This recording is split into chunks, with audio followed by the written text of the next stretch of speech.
Foi. Oi, gente, tudo bem? Eu sou a Jamile e eu, junto com a Júlia, hoje vamos falar sobre os aspectos bioquímicos sobre a fermentação para a obtenção de bebidas alcoólicas de frutas.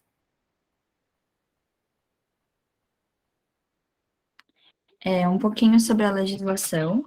A Portaria de número 64, de 23 de abril de 2008, estabelece os padrões de identidade e qualidade dos fermentados de fruta. Algumas definições contidas nessa portaria. O fermentado de fruta é definido como uma bebida com graduação alcoólica que varia entre 4 e 14% em volume, na temperatura de 20 graus Celsius. Ele deve ser obtido pela fermentação alcoólica do mosto de fruta sã, fresca e madura, de uma única espécie ou respectivo suco integral ou concentrado ou polpa. Além disso, a bebida poderá ser gaseificada quando for adicionada dióxido de carbono.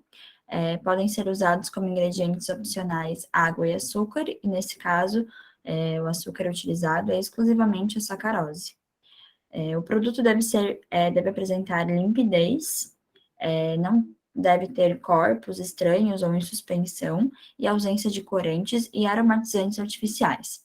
E há também parâmetros de acidez que devem ser seguidos. Bom, o fermentado de fruta, ele deverá apresentar o sabor e o aroma dos elementos naturais contidos na matéria-prima utilizada. Portanto, não pode ter adição de qualquer substância ou ingrediente que altere essas características sensoriais naturais do produto. E a respeito da nomenclatura, o fermentado será denominado por fermentado da fruta que deu origem. Por exemplo, o fermentado de laranja, fermentado de morango, fermentado de uva, e entre outros. O fermentado de uva mais popular é o fermentado alcoólico da uva, que é o vinho, né, que a gente conhece, e a sua fermentação ocorre pela ação de leveduras. Tem outras frutas também que estão no mercado e que podem ser feitas o fermentado de fruta, como, por exemplo, o fermentado de maçã, que gera cidra, e fermentado de pera, que dá origem ao perri. Tem se buscado cada vez mais diferentes matérias-primas, pois é uma forma de agregar valor às frutas. Em algumas ocasiões, pode haver também a necessidade de corrigir o mosto e os nutrientes para as leveduras. Assim, a fabricação do fermentado alcoólico de frutas assemelha-se à produção do vinho, ou seja, do fermentado de uva. Tem duas características básicas. Os açúcares e compostos voláteis de outras frutas apresentam maior dificuldade de extração do que os de uva, e os sucos da maioria das frutas apresentam baixos teores de açúcares e altos teores de ácido. No entanto, alguns autores relatam ainda que há possibilidade, sim, de resolver esses problemas com um picote e a prensagem das frutas para uma extração mais efetiva. A adição de água também pode ser legal para diluir os ácidos e também adicionar açúcar para corrigir isso. No processo de fermentação, os açúcares presentes na fruta e adicionados são convertidos em etanol e dióxido de carbono, como mostra no esquema do slide.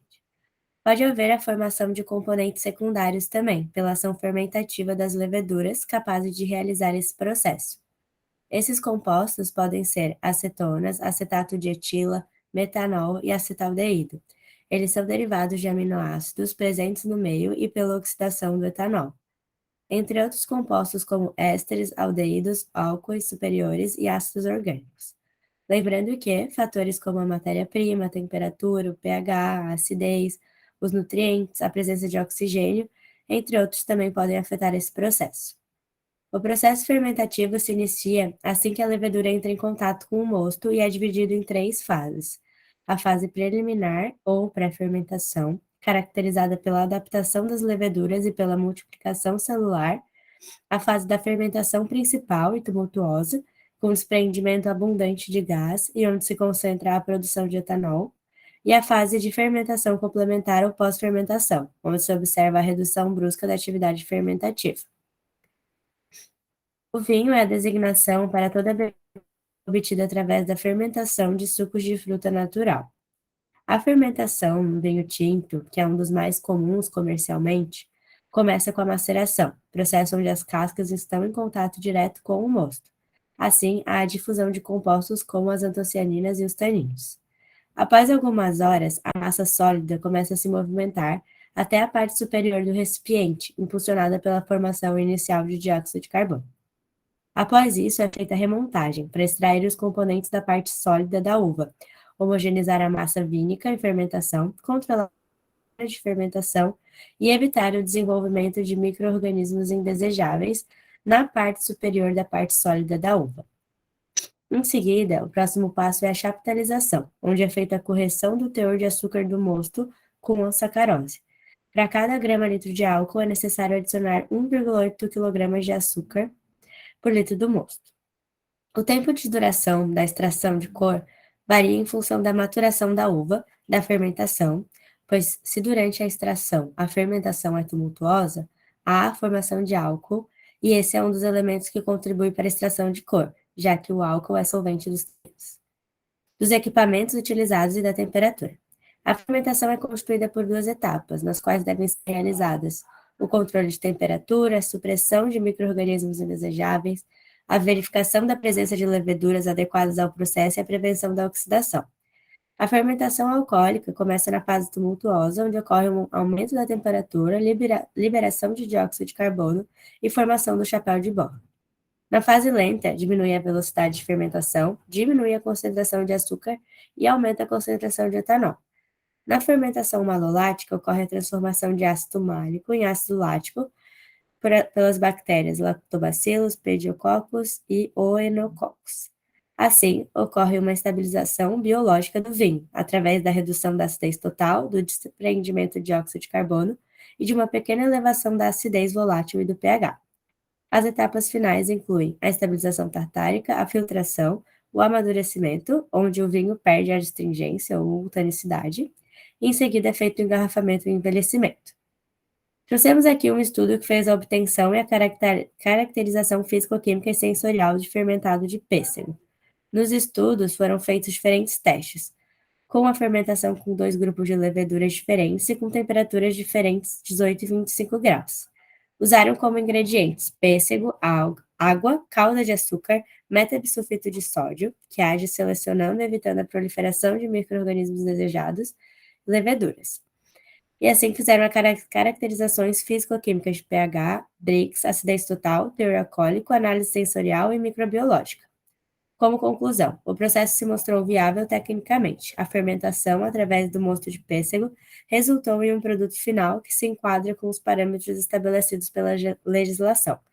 Não obteve-se diferenças nas análises físico-químicas, quando usados diferentes leveduras e diferentes temperaturas, e teve uma parcial negação na análise sensorial, sugerindo melhorias e modificações no mosto e processo fermentativo para alcançar um produto sensorialmente mais aceitável.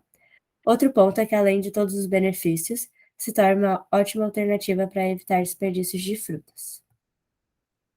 A cidra é uma bebida proveniente de fermentação parcial ou total do suco de maçã, com ou sem adição de água, açúcar ou suco concentrado, nunca superior a 25%. A composição básica do suco de maçã é água, açúcares, ácidos orgânicos, taninos, substâncias pépticas, minerais e compostos nitrogenados. Durante a fermentação, os açúcares de maior importância são a glicose e a frutose, que são fermentados pelas leveduras para álcool etílico e gás carbônico. Os ácidos orgânicos são convertidos de ácido málico em ácido lático e dióxido de carbono por bactérias, o que reduz a acidez da cidra. Dentre os compostos nitrogenados, os aminoácidos tendem a desaparecer do meio durante a fermentação, aparecendo em pequenas quantidades, mas grande variedade, como resultado da excreção e autólise de leveduras. Dentre os taninos e compostos fenólicos, praticamente não ocorre modificação durante a fermentação. Já nos compostos aromáticos, os teores na cidra variam em função da variedade de maçã e dos micro-organismos que atuam no processo fermentativo. Nesse processo, as levaduras são selecionadas segundo alguns requisitos, como rápido início de fermentação, capacidade de concluir a fermentação, tolerância a álcool e SO2. É importante ressaltar que é feito um tratamento do suco ou mosto, processo chamado de sulfitagem, onde é empregado anidro sulfuroso para promover efeitos oxidantes, antioxidáticos, antissépticos, estimulantes e seletivos. A cidra é extremamente vulnerável às alterações microbianas, devido ao baixo teor de álcool e alto em sólidos. Então, pode ocorrer alterações microbianas de origem aeróbia na superfície e anaeróbia no interior. Também pode ocorrer alterações enzimáticas devido à oxidação do tanino, e caso não seja controlada, a cidra torna-se excessivamente escura.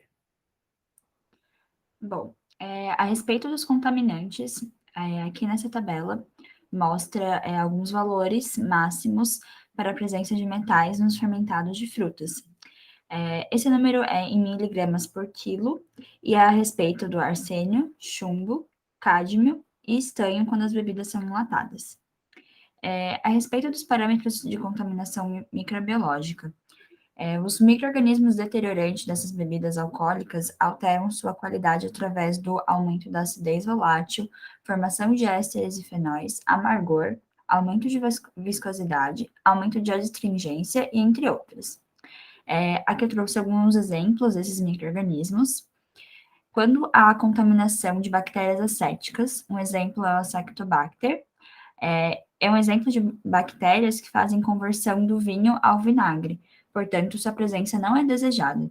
E como que ocorre essa contaminação? Devido à má qualidade da rolha, que permite o contato com o ambiente, oxigênio, falta de higiene nos equipamentos, garrafas, e vinhos com baixa acidez ou com baixo teor alcoólico são mais suscetíveis a essa contaminação. E a temperatura de bom funcionamento para elas, para essas bactérias, né, é de 25 a 30 graus. Portanto, uma forma de prevenir também seria conservar o vinho em temperaturas menores.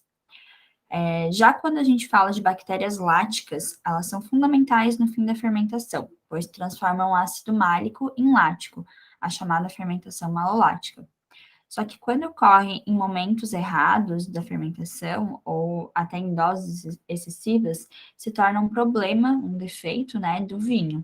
As bactérias que usualmente são responsáveis por isso são as do grupo, são as do gênero Lactobacillus. E quando falamos de refermentação, é quando mesmo após o engarrafamento e o final da fermentação, ainda há células viáveis de leveduras. Essas leveduras podem ser as que já estavam fermentando a bebida, né? Ou até leveduras contaminantes do processo. E nesse ponto, elas continuam a fermentar açúcares residuais presentes na bebida, o que não é interessante. É permitido pela legislação utilizar alguns aditivos para conservação. Eles podem ser derivados ali do dióxido de enxofre, como metabisulfito de sódio, metabisulfito de potássio, metabisulfito de cálcio, sulfito de sódio, sulfito de cálcio, sulfito de potássio, bisulfito de cálcio, bisulfito de sódio e bisulfito de potássio. Aqui são as nossas referências e muito obrigada.